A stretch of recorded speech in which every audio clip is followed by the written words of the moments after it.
a consistent theme at his rallies and in interviews. They talked about the debt for student debt, and they failed on it. President-elect Trump railing against President Biden for his plan to wipe out up to $20,000 in federal student loan debt per person, a move the White House said could have impacted 1 in every 6 adults, who collectively have $1.6 trillion in debt. But the Supreme Court blocked the sweeping policy. So the Biden administration pivoted to expanding a patchwork of programs already in place to cancel debt. One example, the Public Service Loan Forgiveness Program, a Bush-era deal that forgives borrowers who go into certain public service jobs after 10 years of paying. Before President Biden, only 7,000 people wiped out loans under this program. Now, more than 1 million, according to his administration. In total, he says he's wiped out $175 billion for 4.8 million people. Experts do not expect a Trump White House to continue these programs, big or small. I would expect that President Biden's pending regulatory loan forgiveness provisions will be dropped on the cutting room floor. Trump's vice president-elect making the case that, in his words, forgiving student debt is a massive windfall to the rich. That claim, not so simple. The highest earners have the most debt, but even low-income students owe nearly $30,000 on average. Only about 40% of Americans think it's important for the federal government to provide student debt relief, according to an AP poll from May of this year, with a strong partisan split.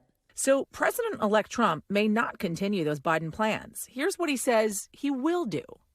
He's called for ending the entire Department of Education, as college campuses and even K-12 schools have become flashpoints in the nation's culture wars.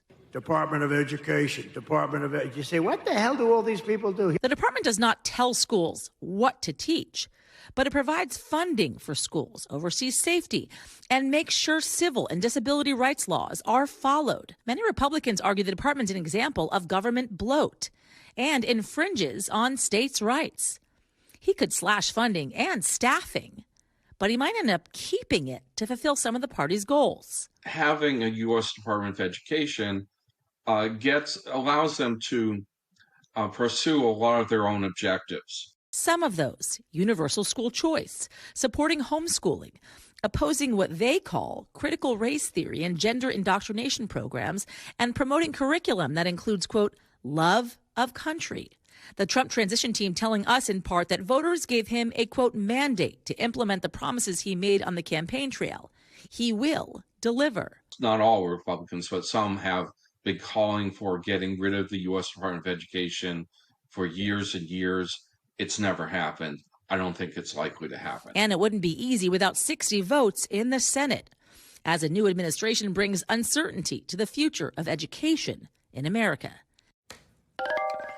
Yasmin is joining us now. Okay, so super interesting here. When you look at what experts are talking about, they say some of the programs that the Department of Education oversees, like, cannot just disappear. Like, in other words, they would end up somewhere else, maybe? Is that right? Potentially. I mean, here's the thing, and let's talk about dollars for a second, right? You got billions of dollars, for instance. That's what it all goes back to, you know? Exactly, right? And it's being distributed to many kind of high-poverty schools, for instance, helping kids with disabilities in some of these school systems as well. And then, of course, providing grants for some of these public school systems around the country, right? So you have that bucket. But then if we're looking at, for instance, let's say Project 2025, because it depends on if they were to get rid of the Department of Education, where they would actually distribute some of these HAL responsibilities, right? And if we're looking at Project 2025, which we all know what that is at this point, right?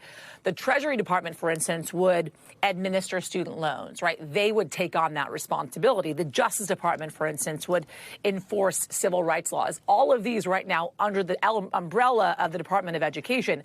But if we take a step back, Hal, I cannot reiterate how much at this point, it seems this likely would not happen because of the lack of support he may have in Congress, both from Democrats and Republicans. We talked about that 60-vote threshold. That's in the Senate. If we go back to 2023, there was a bill up for vote in the House that did not pass, and it was to abolish the Department of Education. And it did not pass because 60 Republicans, by the way, voted alongside Democrats in saying no. So important to keep this all in perspective as we're talking about an appointment for the DOE, Hal. Yasmin Vasugian, yes, thank you very much. Appreciate it. Thanks. Thanks for watching. Stay updated about breaking news and top stories on the NBC News app or follow us on social media.